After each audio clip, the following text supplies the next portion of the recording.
शामिल होने के बाद बजरंग और विनेश लगातार चर्चा में बने हुए हैं। अब इसी बीच पहलवान बजरंग पूनिया को जान से मारने की धमकी दी गई है। विदेशी नंबर से उन्हें व्हाट्सएप पर मैसेज आया है। कांग्रेस में शामिल होने के बाद बजरंग को विदेशी नंबर से व्हाट्सएप पर मैसेज आया, जिसमें लिखा गया, बजरंग कांग्रेस छोड़ दो, वरना तेरे और तेरे परिवार के लिए ये अच्छा नहीं होगा। ये हमारा आखिरी संदेश। डूरू विधानसभा क्षेत्र से कांग्रेस उम्मीदवार गुलाम अहमद मीर ने कहा कि कांग्रेस की नीति सबको साथ लेकर चलने की है। आज मैं पूरे समाज से अपील करने आया हूं कि आज यहां 10 साल बाद चुनाव हो रहे हैं, इसलिए सभी को गंभीरता से भाग लेना चाहिए।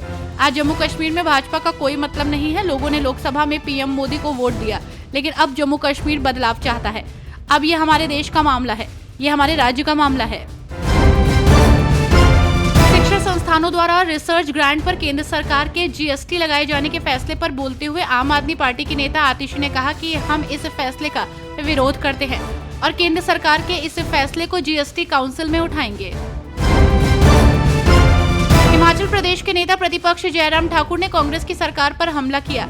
राज्य में हुई मस्जिद के विवाद पर बोलते हुए कहा कि गैर कानूनी तरीके से जो भी निर्माण हुआ है उसके खिलाफ कानून के अंतर्गत कार्रवाई होनी चाहिए।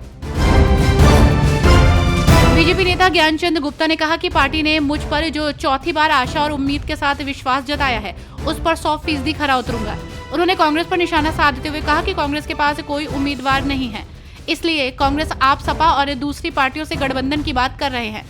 इतना ही नहीं, कांग्रेस पार्टी ऐसे लोगों को टिकट दे रही है जो करप्ट है।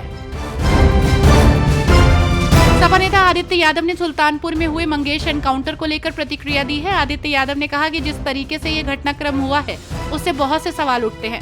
जहां तक इस घटनाक्रम की बात है तो इसमें लिप्त जितने भी लोग पाए गए थे उनमें जो मास्टरमाइंड था आज वो सरेंडर करता है या कराया जाता है, तो इस पर भी सवालिया निशान है।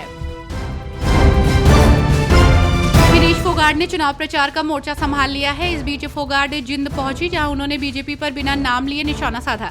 उन्होंने कहा कि जो कुछ भी हमने सहा है उसको हम भूल गए, क्योंकि आप सभी ने हमें इतना प्यार दिया। लेकिन मैं चाहती हूं कि आपकी तकलीफों को अगर थोड़ा भी कम कर पाऊं तो मैं परमात्मा का धन्यवाद करना चाहूंगी।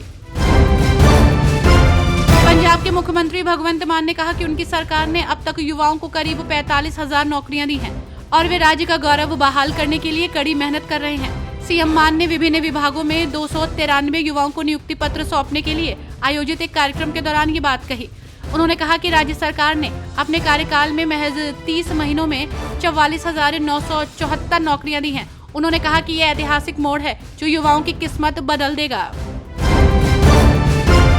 कांग्रेस नेता प्रमोद तिवारी ने कहा कि मणिपुर में हिंसा लगातार जारी है। हमारे देश के प्रधानमंत्री युद्ध रुकवाने के लिए रूस और यूक्रेन पहुंच जाते हैं, पर अपने मणिपुर कभी नहीं जाते, जहां इतने समय से हिंसा लगातार जारी है। प्रमोद तिवारी ने कहा कि मणिपुर एक संवेदनशील सीमावर्ती राज्य है और इसको लेकर पीएम मोदी की लापरवाही काफी भारी पड़ सकती है। आपको बता दें कि पीएम मोदी से लेकर भाजपा के अन्य नेताओं तक सभी दूसरे देशों में हो रही घटनाओं के बारे में बात करते हैं, लेकिन मणिपुर को लेकर खामोश रहते हैं।